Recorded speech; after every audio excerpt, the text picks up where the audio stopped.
जय हिंद दोस्तों। Hindustan aeronautics limited द्वारा डिजाइन HLFT-42 एयरक्राफ्ट बहुत ज्यादा सुर्खियों में है। ये एक 5th generation supersonic trainer aircraft है जिसे एरो इंडिया के 14वें संस्करण में शोकेस किया गया है।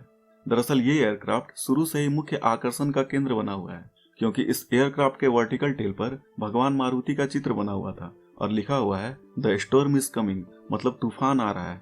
अब जैसे ही सोशल मीडिया में इसकी तस्वीर वायरल होती है, एक बड़ा कंट्रोवर्सी सामने आता है और इस एयरक्राफ्ट से हनुमान जी की तस्वीर हटा ली जाती है। अब ये पूरा मामला क्या है, इस एयरक्राफ्ट की क्या खासियत है, इसका स्पेसिफिकेशन क्या है, तमाम बातों पर चर्चा करेंगे। साथ ही ये भी जानेंगे कि इसके इंडक्ट करने से पायलटों के प्रशिक्षण पर क्या असर पड़ेगा। तो आप बस इस छोटे से वीडियो में बने रहिए, कमाल की जानकारी देंगे। देखिए, हिंदुस्तान एरोनॉटिक्स लिमिटेड पहली बार इस HLFT-42 एयरक्राफ्ट के स्केल मॉडल को 14वें एरो इंडिया कार्यक्रम में शोकेस किया है। वैसे अगर आप इस एरो इंडिया के बारे में जानना चाहते हैं तो आप ये वीडियो देख सकते हैं। तो ये aircraft next generation supersonic trainer विमान है, जिसका इस्तेमाल मुख्य रूप से पायलट प्रशिक्षण के लिए किया जाएगा, क्योंकि आने वाले समय में भारत बहुत सारे 5th जनरेशन मॉडर्न एयरक्राफ्ट को इंडक्ट करने वाला है। ऐसे में इस महत्वाकांक्षी योजना के लिए देश को विशेष पायलट प्रशिक्षण की आवश्यकता पड़ेगी। और आप अच्छी तरह से जानते हैं कि भविष्य में होने वाली मॉडर्न कॉम्बैट के परिप्रेक्ष्य में देश को इसके लिए भी तैयार रहना पड़ेगा, क्योंकि मॉडर्न वॉरफेयर में एयरक्राफ्ट की बड़ी भूमिका होगी। ऐसे में प्रोफेशनल पायलट किसी भी कॉम्बैट में गेम चेंजर साबित हो सकते हैं। खैर, इसी उद्देश्य से हिंदुस्तान एरोनॉटिक्स लिमिटेड विमान प्रशिक्षण के लिए इस योजना को शुरू कर रही है, जिसके तहत इस HLFT यानी कि Hindustan lead fighter trainer aircraft को डेवलप किया जा रहा है।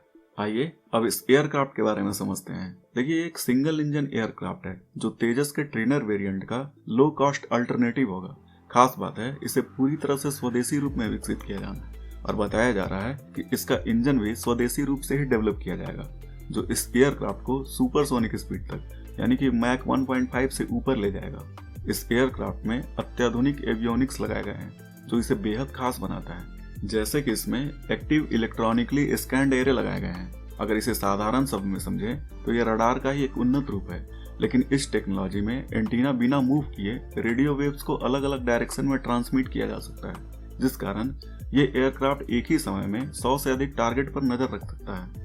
इसके बाद इसमें इलेक्ट्रॉनिक वॉरफेयर सूट लगे हुए हैं। इसका फायदा ये है कि अगर किसी मॉडर्न वॉरफेयर में कोई दुश्मन देश इलेक्ट्रोमैग्नेटिक स्पेक्ट्रम का यूज करता है या डायरेक्ट एनर्जी का इस्तेमाल करके एयरक्राफ्ट के रडार, कम्युनिकेशन या किसी एवियोनिक्स को अपने एक्सेस में लेना चाहता है या उसे फेलियर करना चाहता है, ऐसे कंडीशन में इलेक्ट्रॉनिक वॉरफेयर सूट सिचुएशन को पूरी तरह से कंट्रोल करता है और एयरक्राफ्ट को बिना रुकावट के फ्रेंडली एक्सेस प्रदान करता है।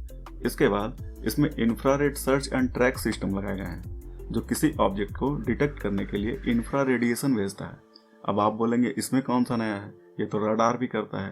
देखिए, रडार किसी भी ऑब्जेक्ट को तब ट्रैक करता है जब इसके द्वारा भेजे गए रेडिएशन उस ऑब्जेक्ट से टकराकर वापस रडार के पास आता है। लेकिन इस तकनीक में ये थर्मोग्राफिक कैमरा की तरह काम करता है, जिसमें यह रडार के विपरीत कोई भी रेडिएशन नहीं छोड़ता है और सटीक निगरानी रखता है। ऐसे में इनेमी को ये पता ही नहीं चल पाता है कि कोई एयरक्राफ्ट उसे डिटेक्ट कर रहा है, क्योंकि बहुत हद तक इस इंफ्रा रेडिएशन को पर्यावरण भी छिन्न कर देता है। इसके अलावा इसमें fly by wire control system लगा हुआ है। देखिए, एक ऐसा सिस्टम है जो किसी एयरक्राफ्ट के पारंपरिक मैनुअल फ्लाइट कंट्रोल्स को सीधे इलेक्ट्रॉनिक संकेतों में बदल देता है।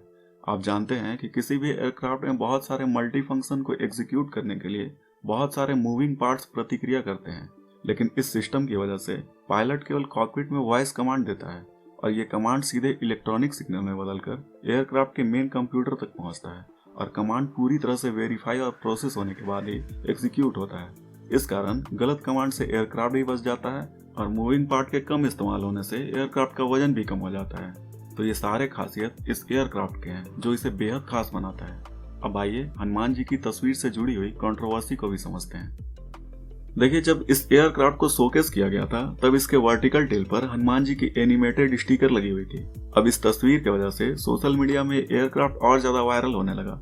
इस पर जब हिंदुस्तान एरोनॉटिक्स लिमिटेड के अधिकारियों से पूछा गया तब उन्होंने बताया ये तस्वीर इसलिए लगाई गई है कि इस विमान की सारी खूबियां और प्रदर्शन हनुमान जी की शक्तियों से प्रेरित है।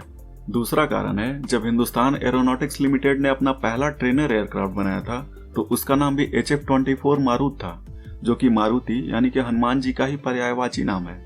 लेकिन जब इस एयरक्राफ्ट की तस्वीर सोशल मीडिया में वायरल होने लगी तब लोगों ने सवाल खड़ा करना शुरू कर दिया कि आखिर एक धर्मनिरपेक्ष देश में किसी एयरक्राफ्ट पर हनुमान जी की तस्वीर कैसे हो सकती है। खैर, इस पर हिंदुस्तान एरोनॉटिक्स लिमिटेड के चेयरमैन सीवी अनंत कृष्णन ने क्या कहा है, आप सुन लीजिए। It is not with any intention it has been put, and it has not been with any intention it has been removed. It is just to see that the program runs through successfully without getting into any. This was unintentional, and it is like that. Thank you very much. Okay इन्होंने कहा ये कोई intentionally नहीं किया गया था और अब इस तस्वीर को हटा लिया गया है, लेकिन ये विमान आगे आने वाले मॉडर्न एयरक्राफ्ट की ट्रेनिंग में अहम भूमिका निभाएगा। बाकी आप इस पूरे प्रकरण पर क्या सोचते हैं? क्या इस तस्वीर को लगाना चाहिए था, नहीं लगाना चाहिए था?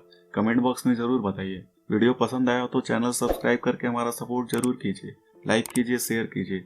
आपका दिन शुभ हो। धन्यवाद।